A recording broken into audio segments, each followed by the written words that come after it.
You have got to keep moving here. Like anytime I'm standing somewhere, even for a minute, interested parties will appear in the area. Me and my friends would always call it vultures, you know. And then whenever one would swoop in to try to do something, some kind of hustle, get something, see what we had, we'd always just one of us would go incoming, and that's how we would know, you know. I know, I was going around you and then you stepped on my arm. I'm like, run you. But yeah, like you gotta constantly look around you, you know, because a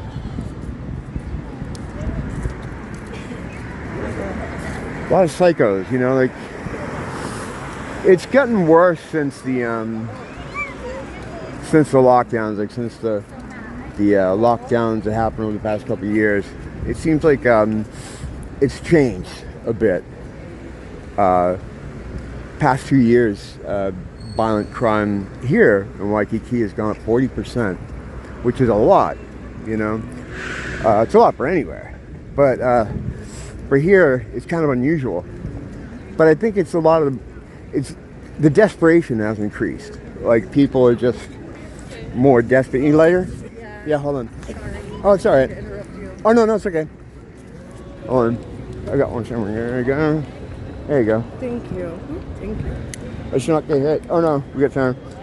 I know, right? I'm like, who cares? Yeah, you got to be eyes open with drivers here. No, I know. Have a good night. Yeah, so it's like the desperation that's set in for a lot of people, especially those that subsist on the kindness and goodwill of people that have. A lot of people that don't have as much anymore. So it makes people a little bit more cranky if they can't get what they're used to getting, you know. And of course, I mean the large amount of homelessness we have here, the homeless population. It's gone down a bit here from when I first moved here. It used to be everywhere, but the mood was different. Like I knew a lot of homeless guys. I used to hang out with homeless dudes all the time. I had some really good friends that I met here that were just, you know, guys that were just living the nomadic lifestyle. But they're always clean. You know, they always made sure they were shaved. They had their shit together. They had different places you could go. When they needed to eat, they'd go to different churches. They had a lot of things for the homeless that you could go and go to. And you know, I had the different friend circles that I developed here. You know, I knew a bunch of homeless guys. I didn't really see them as homeless guys. It was my friends. But they, you know, when I'd go home to go to sleep, they'd find somewhere to crash out and put their bag under their head. And you'd always have the shitheads, right, in that community. But it was always like the younger guys, the younger dudes who came in from the mainland, locked from LA, who just would, they'd come here and try to push up on people. Well, you get that from the jailbirds too. Like, you know, they just get out of jail. They're here on the street, and they still have that jail mentality. So they want to try people. Oh fuck! Am I shit? Am I losing my? There we go. So they want to like try people, you know, push up on people, see what they can get. You always had that. But now it seems like, whereas you get one of those guys out of a group of homeless dudes, now it's like it's a group of those guys, you know, with one or two normal guys. It's weird. It's changed. A lot of guys that I knew that used to were homeless in Waikiki or that lived a nomadic life out here, they had to, the lockdowns moved people all around. A lot of people just vanished. You know, had a couple friends get housing. In fact, my friend John has housing now right past where I walk by. Yeah, he's a cool guy. I mean, there's a lot of cool guys that just, they got messed up on drugs. And they weren't robbing anyone. They were just trying to, you know, survive, you know. But, I mean, there are good people. It's just that in that demographic, there are good people, are just, you know, normal people. But the problem is, with money getting tight, places closing down, the pandemic, you know, locking everything up for so long, there's not the same money going on that there used to be. And with that comes desperation. I remember when the lockdowns were first happening, I kind of liked it because it allowed me to move around freely, IP freely, ACE freely. But whereas a couple times a week, I get someone coming up to me to ask if I want to buy something. I'm like, hey man, you need weed, or you need a paper, or you need this and that. Right, you know, now it would be a couple times a day because there wasn't anyone to sell stuff to. So like the whole ecosystem of living off-grid or underground, or living in the nomadic lifestyle with the crime that goes along with it, the selling of drugs, even, you know, prostitution and stuff. The whole ecosystem just crashed, and it left a lot of people in really desperate situation. And we're still kind of coming out of that. And the money, it just isn't there from what I see, you know, from what I understand, just by through observation. And it seems like there's a lot more shitheads, a lot more aggression than there was before. And not just in that demographic. I think generally people are not as friendly as they were. I think that thing messed up a lot of people, that spell. That spell really messed a lot of people up. Not as warm, not as friendly. Now, I live in a tourist area, so I can't really say, you know, Hawaii's like this, because this isn't like a real Hawaii. You know, most of the islanders I know, like people that grew up here, lived here, somewhat Hawaiian blood, those guys are always cool. I've never had a problem with anybody like that, locally, anything like that. I know there's like the white hatred thing, I guess, but I've never seen it. Like, I've never experienced it. Like, you know, they've always been real good to me, you know, very welcoming. And I've just never seen that myself. I'm sure it's out there. My problem usually comes from people that just flew in from Philly, you know, or some part of the mainland where they were causing trouble, and now they're here to cause trouble. You know, all the problems I've had with people like that, you know. But overall, even among the tourists, it seems like patience is a bit shorter, tempers are a bit shorter, there's a bit more, I don't know. It's just what you feel it. It's like a feeling. It's like a vibe. It's like a vibe, dude. It is though. It is like a vibe, dude. You know what I mean? You just kind of feel it. And I'm sure that's not just here. I'm sure that's kind of probably happening everywhere. You know? It took a lot from people. I mean, some people lost everything. Some people never recovered from it. Some people are dead, you know, because of it. And it wasn't from some flu that did him in, that's for sure. It was the circumstances surrounding it. Broke up families, it broke up businesses, killed businesses. It just kind of changed people. And it feels like that's filtered down to just like people on the street, you know? The place has definitely changed. Yeah, the uptick in violence doesn't, in violent crime doesn't really surprise me. You can feel it. You can feel it. I'm a lot more head on a swivel now than I ever was before. You know, the whole idea, the whole thought thing here, that the whole topic kicked off in my head because when I got out of the store over there, I was fixing something on my phone. I was trying to look something up. And I'm always watching. People think, you know, when they see you on your phone, they see you doing something, they just assume you're not paying attention to them. I am. I always am. Like, I can see like a block up who I know I should probably avoid, right? But when you sit still, when you stop, no matter what you're doing, people take notice fairly quickly that you're standing there. They're just, oh, this guy's just hanging around, huh?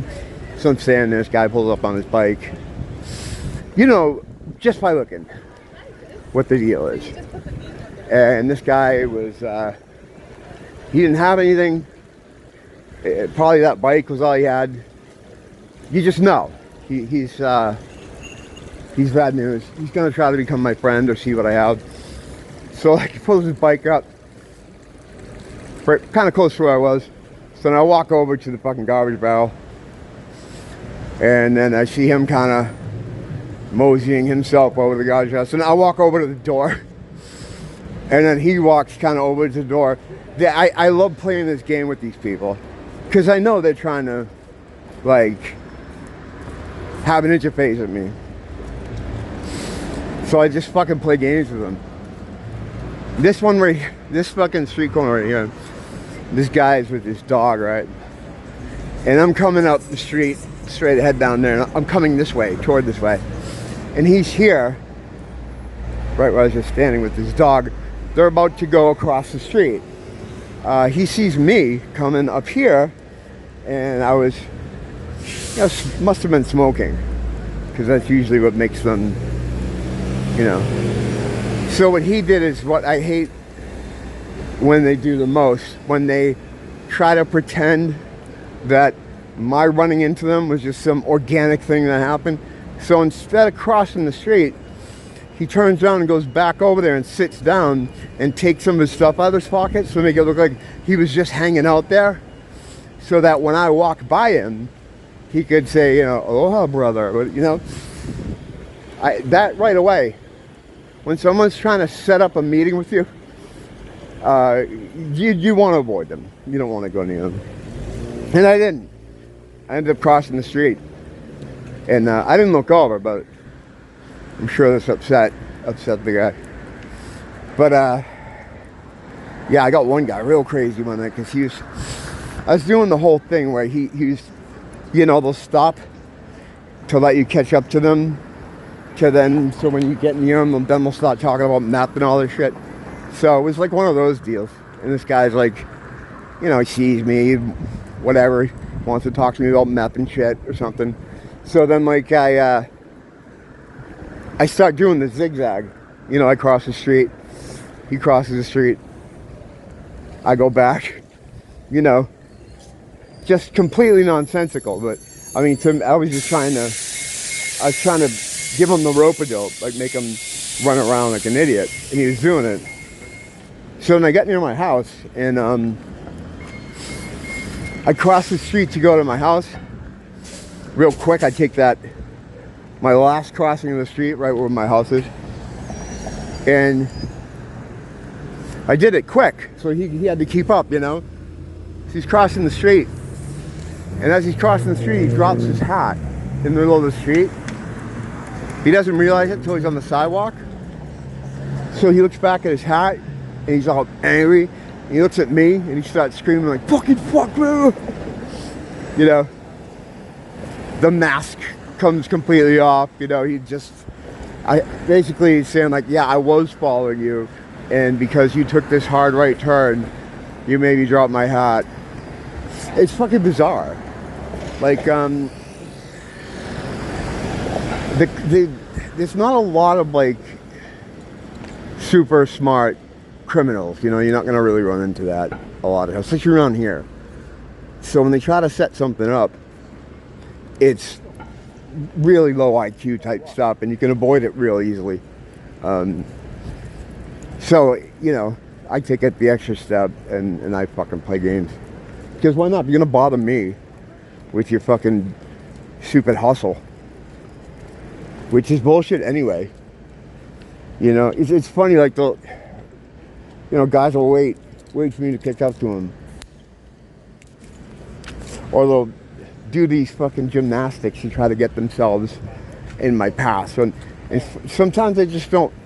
Sometimes I'm just like, fuck this guy, whatever. I'm just gonna keep going. And when they catch up to you, it's like this potpourri of shit comes out of their mouth. Like, right away it's, hey, do you want to buy drugs? Or, I have drugs, do you want to smoke some with me? Or, are you selling drugs? Or, do you know where I could get drugs? Or, hey, I just got out of jail, I know a friend that has drugs. Like those 7 or 8 scenarios they'll throw at you in like 2 sentences just to see if you'll bite any of them. And a lot of times too, it's like they'll start with weed, or then they'll got ice, and they'll just run the gamut. They don't have drugs, and the only one that has drugs, they don't have money to buy drugs, not selling drugs. But they'll tell you all this stuff just to, you know, get all this stuff out in the air to try to hook you in with something. So then they can, I don't know, whatever the fuck they want to do, further the interaction. So the problem is, once you're at that point, they feel like they put time into you. I know this sounds insane, but I've borne witness to this. I've borne supremacy to this. They feel like they put time in, so they get really mad if you blow them off, you know. And then you get put on like the nonsense meter. Like it's either you're gonna get some kind of verbal abuse or you're gonna get a haymaker. But so those type of guys, right, where they used to be occasional, they seem to be ubiquitous now. There's a lot more people like that. And it has to do with desperation. You know, people are desperate. And there's not a lot of goodwill to go around. You know, people don't have money for themselves. Hey, what's up, John? How's it going, man? I gotta look at this. It's like crossing the River Kwai here. Have a good night, man. Someone should put a bridge over the River Kwai. But yeah. So I've noticed almost all the interactions I have now are guys like that, and it's too bad. It's too bad because it wasn't like that before. It was not like that. You know, whereas before, like, it's warm out here, you know? So I would, like, fucking 3:30 in the morning, I couldn't sleep. I'd be like, fuck it, I'm going for a walk. And I'd just go anywhere. Go on the beach. You know, there's always people working, usually maintenance or cleaning up buildings or something. You'd be able to go and there's, you know, there's always people milling about. I don't think I'd do that now. You know, there's been nights I'd go out. Now, even like, like earlier in the evening, on like the more dead nights, you know, and I'll just be walking, you know, down the street and looking, and you'll just see like dudes by themselves, just standing around. Like this guy standing on a corner, just looking like he's waiting for a bus, but he's not. And you see a couple more guys like that, and it's like, oh, what are these guys doing? Nothing. You know, that's not good. You know, you don't want to walk around the street like that. It's still super safe though, like compared to other places. But yeah, it's just there's a lot of those dudes around. You got to always kind of be looking around, because the vultures are always looking for you. You know, they're looking for you to slip up. They're going to see what you have. You know, try to take advantage of it. The good thing though is a lot of times they're crimes of opportunity people. You know what I mean? They want something that is easy. So if it looks like it's going to be any kind of hassle for them, they don't want to do it. And just by being aware, you can turn them off from trying something. That's why I feel bad for old people and like women by themselves. It's like, man, I see a lot of women like on their phones, like just staring at their phones walking. It's like, that's not good. You know, there are scumbags out here that will grab their purse and fucking give them a haymaker and fucking run down the street with it. Sad, but true. You just gotta kind of, you know, keep your head on a swivel. It's really the only thing you can do. Awareness, you know.